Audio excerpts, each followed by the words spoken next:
이명 아시죠? 귀에서 무슨 소리가 울리는 병입니다. 극심한 이명으로 심한 고통을 겪는 사람이 있었습니다. 너무 심해서 지팡이로 이렇게 짚고 다녀야 될 정도로 이명이 심했습니다.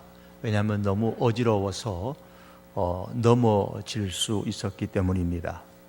그런데 문제는 교회에 왔는데 예배 시간에 설교를 들을 수 없었습니다. 왜냐하면 예배당에 이 스피커에서 나오는, 마이크에서 스피커로 나오는 소리가 너무 커가지고 다른 분한테는 정상적이지만 이분한테는 천둥 소리처럼 그렇게 들렸기 때문입니다. 사무실로 가보았습니다. 그런데 그곳의 마이크 소리도 그분에게는 천둥 소리처럼 들렸습니다. 이곳저곳을 교회를 찾아다니다가 본관 2층에 있는 화장실에 가보았습니다. 예배를 드릴 수만 있다면 화장실 냄새 따위는 아무것도 아니라고 생각을 했습니다. 그분의 말대로 하면 믿음이 좋아서가 아니고 화장실에서라도 예배 드리는 모습을 하나님께 보여드리고 싶었기 때문이라고 했습니다. 그렇게도 하나님께 매달리고 싶었다고 그랬습니다. 드디어 교회에서 예배 드릴 곳을 한 곳 찾았습니다. 그것은 바로 예배당 밖이었습니다. 예배당 건물 밖으로 나 있는 이 콘크리트 계단을 이렇게 오르면, 그러니까 이건 완전 우리로 말하면 예배당 바깥이에요. 그 바깥에서 이제 본당 2층으로 올라가는 계단이 있었던 모양입니다. 그 계단을 올라가게 되면 예배당 유리창이 있었는데 조그마한 그 유리창 밖으로 들려오는 목사님의 목소리가 아주 희미하게 들렸습니다. 정확히 들리는 부분도 있었고 희미하게 들려서 문맥을 놓치는 부분도 있었습니다. 그날부터 그분은 그래도 거기 있으면 귀에 천둥 소리가 안 들리니까 작은 소리를 통해서 설교 말씀을 들었습니다. 교회 건물 바깥 예배당 창문 옆에 소리가 희미하니까 바짝 붙어서 그 목사님의 말씀에 귀를 기울였습니다. 비가 오면 우산을 쓰고 예배를 드렸고 눈이 오면 눈을 맞으면서 예배를 드렸습니다. 예배를 드리고 나면 추위로 얼굴이 새파랗게 그렇게 얼어 있었습니다.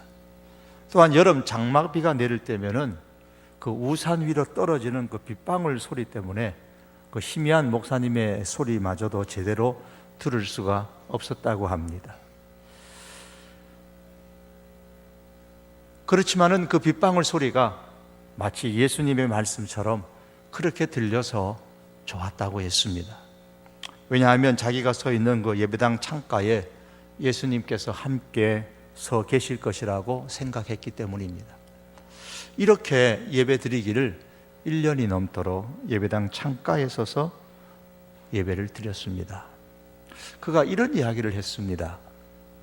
더는 물러설 수 없는 벼랑 끝에 서면, 더는 물러설 수 없는 벼랑 끝에 서면 아무것도 모르는 아기도 될 수 있고 분별력 없이 날뛰는 사나운 짐승도 될 수 있는 게 바로 사람이다라는 생각이 들었다. 그렇게 얘기했습니다. 여러분, 더는 물러설 수 없는 벼랑 끝에서 보셨습니까? 본문의 주인공이 바로 그 환경에 처했습니다. 오늘 우리가 읽었던 본문이죠. 신앙인으로서 의사로부터 사형 선고를 받아도 청천벽력인데 하나님으로부터 사형 선고를 받았습니다. 하나님께서 히스기야가 그의 질병으로 인해서 죽을 것이라고 선포하셨습니다. 더 이상 어떤 희망이 있겠습니까? 히스기야가 죽을 병에 걸린 그때가 언제인가를 아는 것은 참 중요합니다. 오늘 본문 1절에 보시면 히스기야가 병든 때를 그때에라고 했습니다. 그때에 히스기야가 병들어 죽게 되매 아모스의 아들 선지자 이사야가 그에게 나와서 그에게 이르되 여호와의 말씀에 너는 집을 정리하라. 내가 죽고 살지 못하리라. 그럼 그때가 과연 언제일까요? 이것을 좀 아는 게 중요합니다. 성경을 좀 색다르게 해석하고 싶어 하는 욕심을 가질 때가 있어요. 또 그런 분들도 계세요. 본문을 해석할 때도 그런 마음을 가진 분들이 있습니다. 또 그런 색다른 해석을 들으면서 사람들은 처음 듣는 말씀이다, 신기하다, 그렇게 감격하면서 대단히 실력 있는 사람으로 그렇게 인정하기도 합니다. 아마도 성경을 해석하는 사람들이 이 맛에 자꾸 색다르게 성경을 해석하려는 그런 시도를 간혹 하는데 조심을 해야 됩니다. 오늘 본문의 말씀에 이 색다른 해석을 이 시간에 제가 다 말씀을 드리지는 않겠습니다. 자, 여기서 우리가 어쨌든 색다른 해석 중에 하나가 뭐냐면 이 그때라는 이 그때가 20장, 19장 끝에 보면은 이제 아수르의 산헤립이 유다를 공격했다가 실패하고 돌아가서 결국 이제 산헤립이 죽고 난 이후 그때에라고 보면 일반적인 해석인데, 그렇게 보지 않고 그때에 히스기야가 병들었을 때는 아마도 산헤립이 공격하기 이전일 것이다 라고 그렇게 생각을 합니다. 그렇게 생각하는 이유가 있어요. 6절의 말씀에 보면 거기에 너와 이 성을 아수르 왕의 손에서 구원하겠다, 하나님께서 히스기야의 기도를 들으시고 말씀하셨던 이 말씀에서 너와 이 성을 아수르 왕의 손 할 때 이 아수르 왕이 어느 왕을 말씀하는가, 이것을 이제 해석하기를 유다를 공격한 아수르의 산헤립 왕을 의미한다, 그렇게 말합니다. 그래서 그렇다면 산헤립이 공격 이전에 히스기야가 병들을 것이 아니냐, 또 다른 이유가 있긴 있습니다. 그런 이유로 의미를 부여합니다. 그러나 꼭 6절에 왕의 손을 산헤립의 왕의 손이다 라고 꼭 집어서 산헤립이라고 볼 수 있는 근거는 없습니다. 이보다는 오히려 아수르가 북쪽 이스라엘을 멸망시켰고 남쪽 유다까지 멸망시키기 위해서 이미 앞서서 2차례나 침략한 적이 있었잖아요.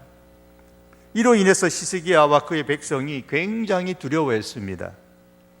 이 히스기야의 마음에는 늘 아수르의 침략에 대한 걱정이 있었을 겁니다. 다행히 지난번에는 하나님의 도우심으로 아수르의 산헤립을 물려쳤지만은 세계 당시의 최강의 나라인 그 아수르가 언제 또다시 침략할지 모르는 겁니다. 우리도 있잖아요. 6.25가 일어난 지 꽤 오래되었지만 전과 같은 전쟁이 이 땅에서 또 일어날까라는 그러한 걱정이 북한에서 미사일을 쏘거나 다른 군사적인 행동을 할 때마다 이따금 하는 것과 같은 것이죠. 이런 시점에 하나님께서는 이제 이후로는 하나님께서 아수르 왕의 손으로부터 지켜주시겠다라고 말씀하시는 것, 그게 꼭 산헤립이 아니라 이제 아수르의 산헤립이 죽고 나서도 계속 아수르가 존재하고 아수르의 왕이 계속해서 남쪽 유다를, 북쪽 이스라엘을 멸망시킨 것처럼 그렇게 공격해서 멸망시키려고 하는 그러한 침략의 손으로부터 지켜주시겠다라고 말씀하시는 것이 훨씬 더 무난한 해석인 겁니다. 두 번째 우리가 확인해야 되는 것은 히스기야의 질병이 산헤립이 죽은 후에 일어난 것이라면 아수르 산헤립 왕의 첫 번째 침략 때에 히스기야가 예루살렘의 금은 보화를 다 산헤립에게 조공으로 준 적이 있었습니다. 히스기야가 너무 겁이 나가지고, 그 산헤립의 공격과 위협이 너무 겁이 나가지고 이 아수르에게 사정을 해서 어떻게 하면 되겠느냐, 그러면 조공을 바쳐라. 그래서 자기 그 궁궐에 있는 거, 심지어 그 성전에 있는 문과 기둥에 금까지도 다 벗겨가지고 그렇게 요구하는 그 양을 산헤립에게 갖다 바쳤던 히스기야였습니다.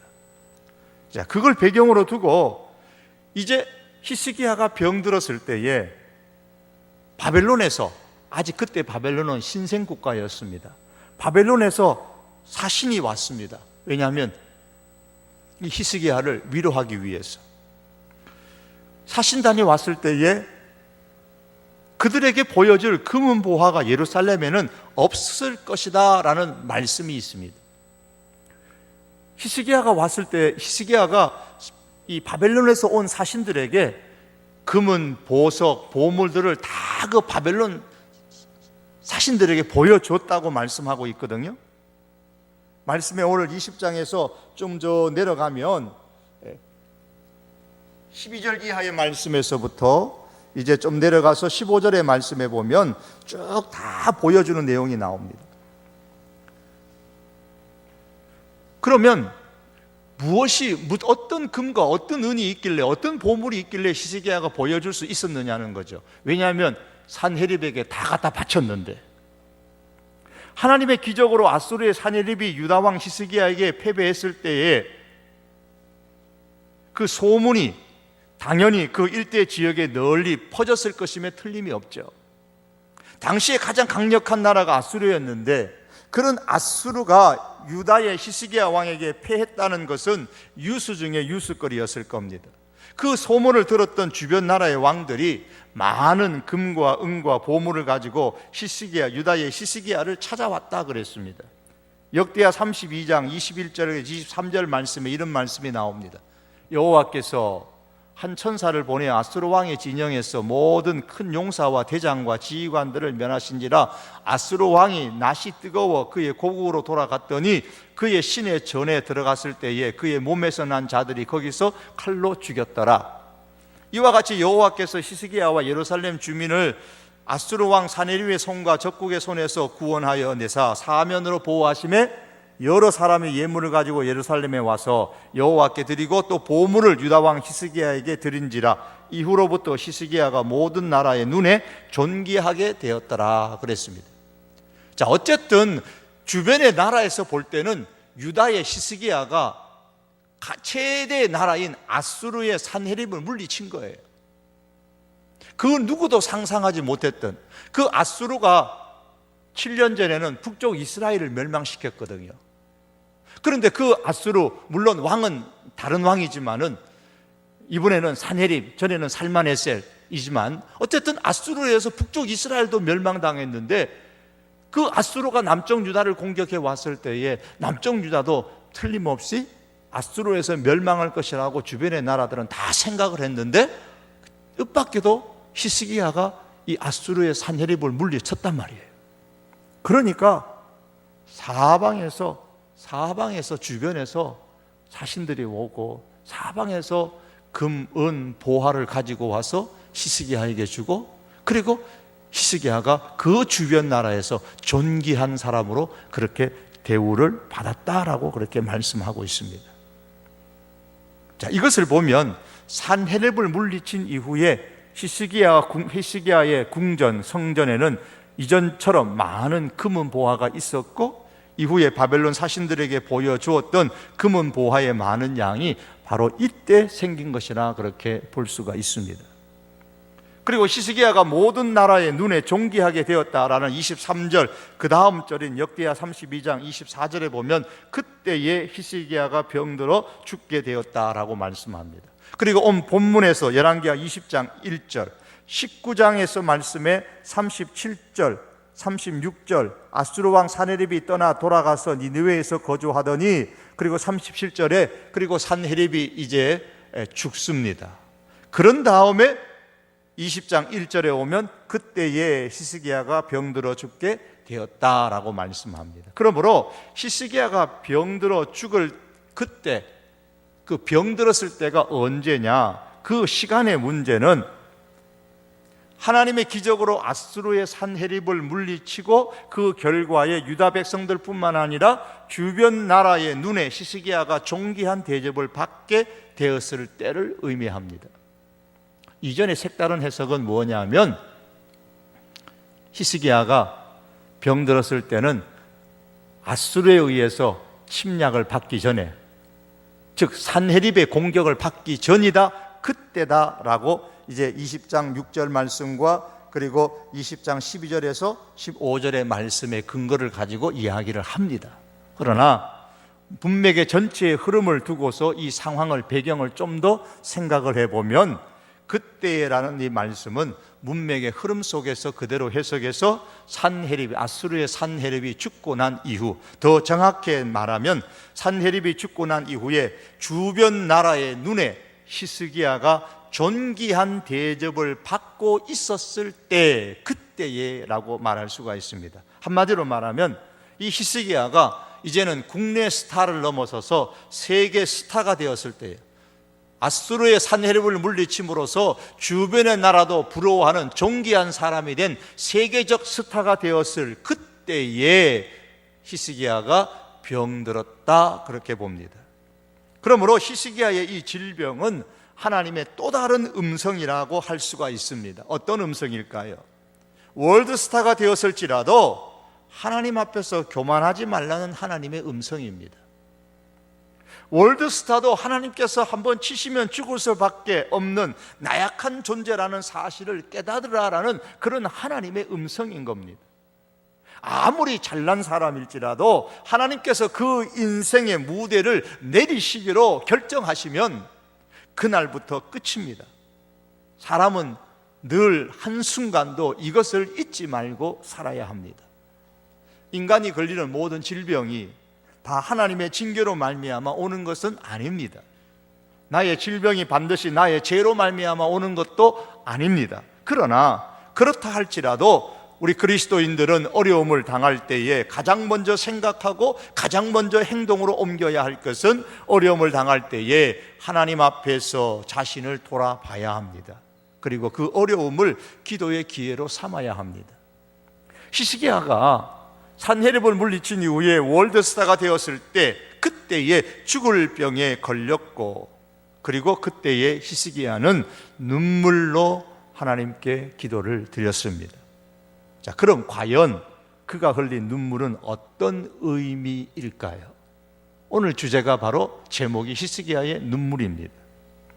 히스기야의 눈물은 무엇보다도 먼저 회개의 눈물입니다. 하나님보다 아수르의 힘을 일전에는 더 무서워했던 자신의 믿음 없었음을 고백하는 회개의 눈물이 히스기야의 눈물입니다. 이에 대해 설명을 좀 하는 것이 필요합니다. 통일 이스라엘 나라가 남쪽 유다와 북쪽 이스라엘로 나뉜 이후로 북쪽 이스라엘은 아수르의 살마네셀에게 멸망을 당했습니다. 그때의 남쪽 유다의 왕이 누구냐 하면 히스기야 왕이었어요. 히스기야가 왕이 된 지 6년째 되던 해에 북쪽 이스라엘이 아수르에 의해서 멸망을 했습니다. 그런데 그 후에 이제 멸망을 하고 7년이 지났을 때에 아수르의 왕은 바뀌었어요. 산헤립이 남쪽 유다를 침략해 왔습니다. 목적은 역시 북쪽 이스라엘과 마찬가지로 멸망시키기 위해서였죠. 이때 히스기야가 너무 겁이 났어요. 왜? 아수르에서 북쪽 이스라엘이 망했으니까. 최대 나라인 아수르가 이번에는 남쪽 유다를 공격해 왔잖아요. 그러니까 히스기야가 이번에는 자기 나라가 그리고 자기와 백성들이 망할까봐 겁이 나가지고, 너무 겁이 나서 사신을 보내어가지고 아수르 왕에게 이렇게 말합니다. 열왕기하 18장 14절에 보니까 이렇게 말했어요. 내가 범죄하였나이다. 나를 떠나 돌아가소서. 왕이 내게 지우는 것을 내가 다 당하리이다 그랬습니다. 내가 범죄하였나이다. 왜 이런 말을 했냐면 이 히스기야는 친애굽 정책을 펴고 있었기 때문에 그렇습니다. 그러니 내가 잘못했습니다. 나를 떠나십시오. 왕이 내게 지우는 것, 요구하는 것은 내가 다 행하겠습니다. 그래서 히스기야는 아수르의 산헤립 왕에게 성전과 왕궁의 곳간에 있는 은과 성전 문의 금과 성전 기둥에 입힌 금을 벗겨가지고 모두 다 아수르 왕에게 조공으로 그냥 다 갖다 주었습니다. 하나님께서 이것을 기뻐하셨겠습니까? 절대 그러실 리가 없으시죠. 하나님께서 기뻐하실 리가 없는 이 일을 히스기야가 왜 그렇게 행동했을까요? 그 이유는 믿음의 사람이었던 히스기야조차도 한순간에 아수르 왕을 얼마나 두려워했던지, 이러다가 자신도 나라도 백성도 다 북쪽 이스라엘처럼 완전히 망하겠다는 그 두려움에 빠졌기 때문입니다. 한순간에 히스기야도 그 상황 속에서는 하나님보다도 아수르 왕 사네립이 더 무서웠던 겁니다. 히스기야뿐만 아니라 유다 백성들도 이 당시 아수르 망상에 빠져 있었을 겁니다. 왜냐하면 저 북쪽 이스라엘이 아수르에게 멸망을 당했기 때문이죠. 그런 상황에서 아수르가 유다 나라를 침략해 왔는데 막을 길이 없는 겁니다. 절대적으로 막을 길이 없어요. 그러니 당연히 무서웠겠죠. 히스기야는 그래서 그 순간에 하나님을 잊어버리고 있었던 겁니다. 그런데 이런 사건이 히스기야에게 또다시 한번 반복됩니다. 그것이 바로 히스기야의 불치병의 사건, 오늘 질병에 걸리는 사건이에요. 아수르 사네립 왕의 사건이 히스기야 밖에서 일어난 절대적 생명의 위협을 느낀 사건이었다면, 이 불치병에 걸린, 사망을 선고받은 이 불치병에 걸린 사건은 히스기야 안에서 생긴 절대적 생명의 위협을 느끼는 사건이었습니다. 히스기야가 걸린 질병은 당시 의사가 사망 결론을 내리는 정도가 아니라, 말씀드린 것처럼 하나님께서 사망 결론을 내리고 히스기야에게 마지막으로 통보했던 사건입니다. 1절의 말씀에 그랬죠. 끝에 말씀에 보면 여호와의 말씀이 너는 집을 정리하라, 내가 죽고 살지 못하리라 그러셨어요. 집을 정리하라는 거예요. 이제 끝났으니까 너 인생 끝이다, 이제 잘 죽을 준비하라는 겁니다. 사망 선고입니다. 그것도 하나님의 사망 선고입니다. 따라서 더 이상 설명이 필요 없어요. 혹시나 살지도 모른다는 그런 기대조차 할 수 없어요. 이 불치병의 사건은 아수르 사네립 침략의 사건과 같은 겁니다. 적어도 히스기야에게서는 생명의 위협을 느끼는 사건인 거예요. 그러므로 이때에 히스기야가 곧바로 생각한 것이 바로 아수르 산헤립 왕의 침략 당시에 그가 제일 먼저 행했던 불신앙적 행동, 그것이 자연히 생각나지 않을 수 없었던 것이겠죠. 내가 생명의 위협을 느꼈을 때 뭘 했지? 그때의 하나님보다도 내가 저 산헤립을 더 무서워했었더라는 거예요. 사건은 분명히 다르지만 히스기야에게 있어서는 생명을 위협하는 동일한 사건으로 그의 신비의 마음에 다가왔기 때문에 그런 겁니다. 그래서 그 불신앙적 행동을 기억하게 되고 회개하는 눈물을 먼저 흘리는 겁니다. 그런 회개하는 눈물로 하나님께 기도합니다. 그 증거로 2절에 보시면 히스기야가 낯을 벽으로 향하고 여호와께 기도하였다 그랬습니다. 고대 세계에서 얼굴은 큰 상징적인 의미가 있는데, 얼굴을 든다라는 말은 존경을 나타내거나, 반면에 얼굴을 돌려버린다라는 것은 관심을 기울이지 않는, 무시한다는 의미가 있습니다. 그러므로 그가 얼굴을 벽을 향하여 기도하였다라는 것은 내가 세상을 의지하지 않고 하나님만을 존경하며 의지하겠다라는 마음의 표현입니다. 과거에는 히스기야가 아수르 사네립 왕의 침략으로 동일한 생명의 위협을 받았을 때는 그 해결 방법으로 제일 먼저 지극히 인간적인 방법을 선택했었습니다. 그때의 아수르 왕을 그는 하나님보다도 더 무서워했습니다. 하나님으로부터 얼굴을 돌려버리고 그 얼굴을 아수르의 산헤립에게로 향하였습니다. 그래서 성전 문과 기둥의 그 성전 문, 성전 기둥의 금까지 다 벗겨가지고 아수르에게 갖다 바쳤던 거죠. 금은 보물로 이 위기를 해결할 수 있다고 생각을 했던 겁니다. 히스기야는 지금 사건은 다르지만 동일한 생명의 위협을 느끼는 이 불치병 앞에서 그때의 사건이 주마등처럼 스쳐갔을 것이고, 그때 행동했던 자신의 불신앙적 행동이 얼마나 잘못이었던가를 시인하고 회개하며 눈물로 하나님 앞에 통곡하며 기도하는 겁니다.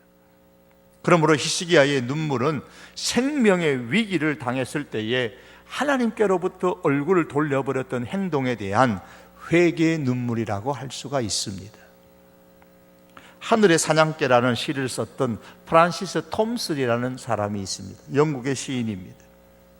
일찍이 그는 성직자가 되기 위해서 신학교에 갔다가 그만두고 이제는 의사가 되려고 꿈꾸었지만은 이것도 이루지 못하고 마침내 26세에 방랑 생활을 시작했습니다. 그러다가 빈민군을 헤매다가 메이넬이라는 한 글을 쓰는 사람, 이 편집자를 만나서 너 한번 글을 써보라고 해서 그때부터 글을 쓰기 시작했는데, 그때에 그가 쓴, 톰슨이 쓴 유명한 시가 바로 하늘의 사냥개라는 시입니다. 나는 그에게서 도망쳤다. 수많은 밤과 낮을 그에게서 도망쳤다. 수많은 세월의 아치를 지나 나는 도망쳤다. 눈물로 뿌옇게 흐려진 눈으로 내 마음에 얽히고 설킨 미로를 헤매며 나는 몸을 숨겼다. 이렇게 내려가다가, 그러나 끊임없이 쫓아오는 저 힘센 발자국 소리에 붙들려 입 벌린 공포의 거대한 얼음 속으로 추락했다. 서두르지 않고 흐트러짐 없는 걸음으로 신중한 속도, 위험 어린 긴박감으로 그 발자국 소리는 울려왔다. 이어 그보다도 더 절박하게 울려오는 한 목소리, 나를 저버린 너는 모든 것으로부터 저버림을 당하리라. 이렇게 내려가는 시입니다. 나를 저버린 너는 모든 것으로부터 저버림을 당하리라. 하나님으로부터 계속 도망쳤던 그 자신이 하나님이 보내신 하늘의 사냥개로부터 숨을 곳이 절대 없는 것을 알면서도 이 톰슨은 계속 도망쳐서 결국에 빈민굴에까지 도망을 치고 마침내 거기에서 아편 중독과 결핵으로 숨을 거두게 됩니다. 인간이 하나님으로부터 피할 곳은 그 어디에도 없습니다. 도망치고 또 도망쳐도 하나님으로부터 도망칠 곳은 없다는 그런 절규가 그 시에 나옵니다. 성전 문과 기둥의 금을 다 벗겨 아수르의 왕 사네립에게 갖다 준다고 해도 하나님으로부터 피할 길은 없습니다. 히스기야는 아수르의 사네립만 피하면 된다고 생각했습니다. 그러나 하나님을 피할 수 없다는 사실을 깨닫지를 못했습니다. 그런데 마침내 하나님을 피할 수 없다는 사실을 깨닫게 된 것이죠. 바로 죽을 병에 걸렸을 때인 겁니다. 죽을 병에 걸렸을 때에 비로소 세상에서 가장 무서운 존재는 아수르의 산헤립이 아니라 하나님이라는 사실을 깨달았습니다. 하나님에게서 도망치면 도망칠수록 인간은 모든 것에서 저버림을 받게 될 것이다, 이 사실을 깨달은 겁니다. 그 시의 하늘 사냥개의 시의 내용처럼 나를 저버린 너는 모든 것으로부터 저버림을 당하리라 들려오는 소리입니다. 이 시의 내용처럼 하나님의 음성을 저버린 사람은, 하나님을 저버린 사람은 모든 것으로부터 저버림을 당하게 되는 겁니다. 하나님을 저버린 사람에게 피할 곳은 세상에 그 어디에도 없습니다. 히스기야는 하나님을 저버리고 산헤립에게로 피하려고 했지만 산헤립은 결코 히스기야의 피난처가 되지 못했습니다. 히스기야는 죽을 병에 걸렸을 때에 과거를 회상하며 이 사실을 깨달았습니다. 그래서 한때 하나님을 피난처로 삼지 않고 하나님을 자기의 힘으로 삼지 않고 산헤립을 피난처로 삼고 산헤립을 힘으로 삼았던 사실에 대해서 통곡하며 벽을 향하여 회개의 눈물을 흘리며 기도합니다. 하나님을 저버렸던, 그래서 하나님보다 저 사람을 더 무서워했던 나를 용서해 주십시오. 사랑하는 성도 여러분, 무엇이 여러분들의 생명과 삶을 지금 위협하고 있습니까? 기억할 수 있기를 바랍니다. 하나님을 저버린 사람에게 피할 곳은 세상에 그 어디에도 없습니다. 삶의 절박함을 느꼈을 때에 하나님보다 질병을 더 무서워하고 사람을 더 무서워하고 세상을 더 두려워하여서 하나님으로부터 얼굴을 돌렸다면, 하나님으로부터 그래서 도망쳤다면 우리 역시도 하나님께 회개의 눈물을 흘려야 합니다. 그때의 하나님의 긍휼과 능력은 회개의 눈물을 흘린 그 사람에게 경험되어지게 되는 것입니다. 히스기야의 눈물은 이렇게 회개의 눈물이었습니다. 또한 이 히스기야의 눈물은 이제부터는 하나님만 의지하겠다는 결단의 눈물입니다. 히스기야는 지금 생명을 위협하는 이 불치병에 걸린 이 상황에서 다시는 과거와 같은 전철을 따르지 않겠습니다. 오직 하나님만 의지하겠습니다. 이런 결단의 눈물을 흘리며 벽을 향해 보고 지금 기도하고 있는 겁니다. 함마르셀드라는 스웨덴의 경제학자여 정치가가 있었는데 과거에 유엔 사무총장도 지냈고 6.25 전쟁 이후에는 우리나라의 분쟁을 해결하기 위해서 노력을 했던 인물이기도 했습니다. 1961년에 9월에 콩고의 내분을 해결하기 위해서 현지로 가다가 잠비아의 산중에서 항공기 사고로 말미암아 사망을 했던 사람인데 그 해에 이제 노벨 평화상을 받기도 했었습니다. 이분이 이런 말을 했습니다. 지나간 모든 것에 감사합니다. 그리고 다가올 모든 것에 대해서 긍정합니다. 지나온 모든 것에 대해서 감사할 줄 아는 사람은 다가올 모든 것에 대해서 긍정적으로 생각할 줄 압니다.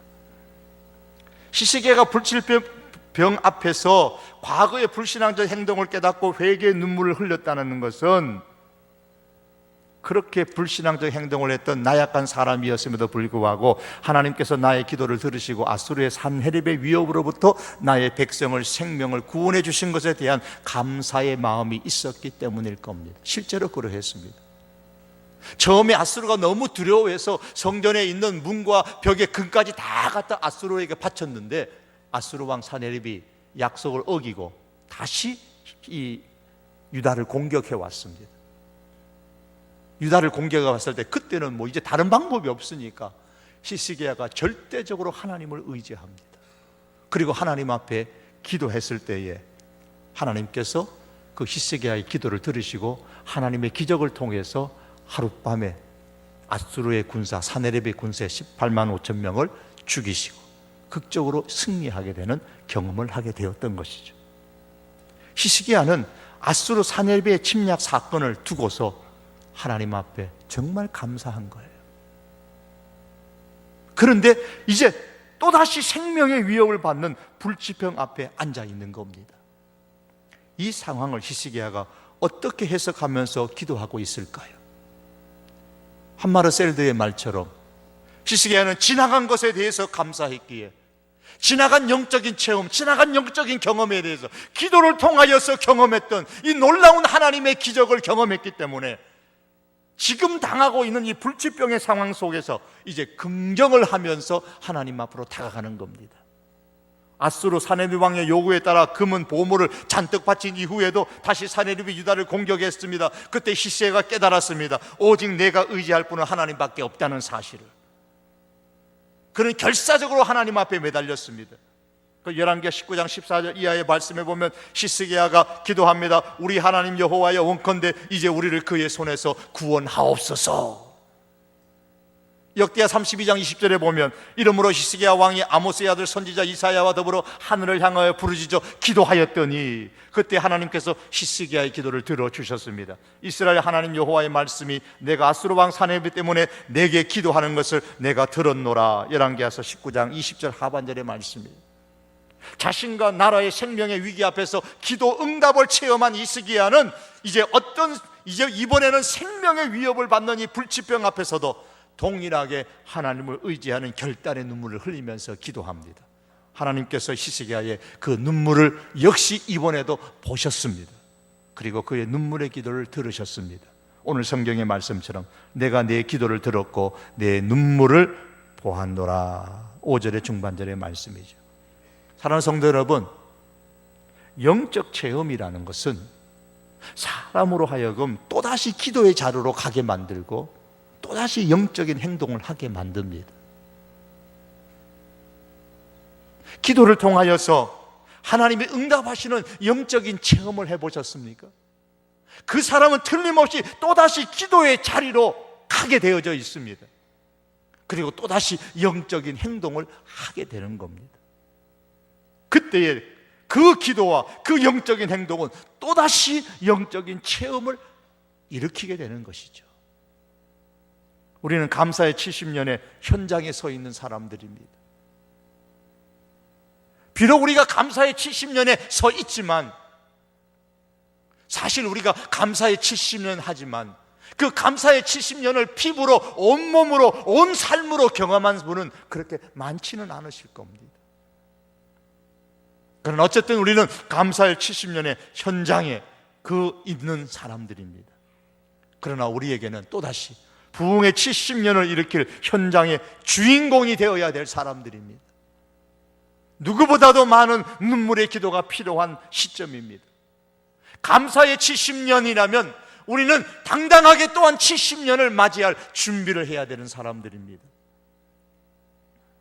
히스기야는 육체의 질병으로 인해서 하나님께로 얼굴을 돌리고 오직 하나님의 도움만을 눈물로 구했습니다. 우리는 지금 교회에 질병을 앓고 있다고 해도 과언이 아니죠. 우리 교회만이 아니라 한국 교회가, 또 우리 교회가 죽음의 질병에 걸렸음에도 제 눈에는 너무 안일하게 신앙생활 하시는 분들이 많이 보이는 것이 안타깝습니다. 눈물로 기도하며 우리가 앉은 자리를 적셔야 할 시점입니다.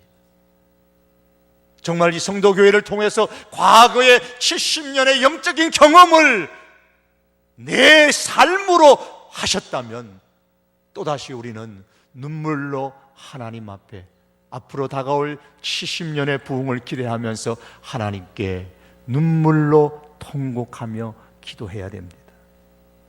과거에 하나님을 두려워하지 아니하고 하나님 외에 다른 것을 두려워했던 그 잘못이 있다면 우리는 그 잘못은 또한 눈물로 회개해야 할 것이고, 오직 하나님께로 얼굴을 향하여 하나님의 도움만을 눈물로 간구하는 우리들이 될 수 있기를 바랍니다. 그래서 영적 경험이 빈약한 영적 빈혈증에서 회복되어져서 또다시 더 많은 영적 경험을 일으키는 우리 성도교회와 우리 성도들의 삶이 될 수 있기를 축복합니다. 눈물로 기도하는 히스기야를 향하여 우리 하나님께서 말씀하십니다. 내가 내 기도를 들었고 내 눈물을 보았노라. 이 금요일 저녁마다, 아니 이 예배당에 올라와서 날마다 기도하는 눈물로 우리의 의제를 적시고 우리의 자리를 적시는 이 역사들이 우리 성도교회 안에 다시 일어나야 됩니다. 그리고 그 기도를 내가 들었고 내 눈물을 보았노라 라는 하나님의 아름다운 이 놀라운 영적인 역사가 우리 교회 안에 또 개개인의 여러분의 삶 속에 끊임없이 일어날 수 있기를 주님의 이름으로 축복합니다. 기도하시겠습니다. 하나님 아버지, 너무 무서워서 하나님은 생각나지 않고 환경이 생각나고 눈앞에 사람이 어른거려 하나님보다도 세상을 더 두려워하고 하나님보다도 사람을 더 두려워하고 하나님보다도 사람을 더 의지한 하나님, 우리의 연약함과 우리의 부족함을 용서하여 주시옵소서. 자비로우신 하나님, 어떠한 상황 속에서도 생명의 위협을 받는 절망의 순간 속에서도 오직 하나님만 바라보고 세상 등지고 하나님을 향하여 눈물로 기도하며 다가가는 저희들의 믿음이 되게 하여 주시옵소서. 주님, 절대적으로 하나님만 신뢰하고 나아가는 저희들의 눈물과 기도를 들어주셔서 다시 한 번 더 이 성도교회를 일으켜 주시고 다시 한 번 더 사랑하는 성도들의 삶을 회복시켜 주시고 다시 한 번 더 우리 성도들의 건강을 회복시켜 주시옵시고 다시 한 번 더 우리 성도들의 신앙을 회복시켜 주시옵소서. 다시 한 번 더 놀라운 하나님의 긍휼과 능력으로 말미암는 영적인 체험들을 누리는 사랑하는 믿음의 식구들 되게 하시고 우리 성도교회가 되게 하여 주시옵소서. 예수님의 이름으로 기도하옵나이다. 아멘.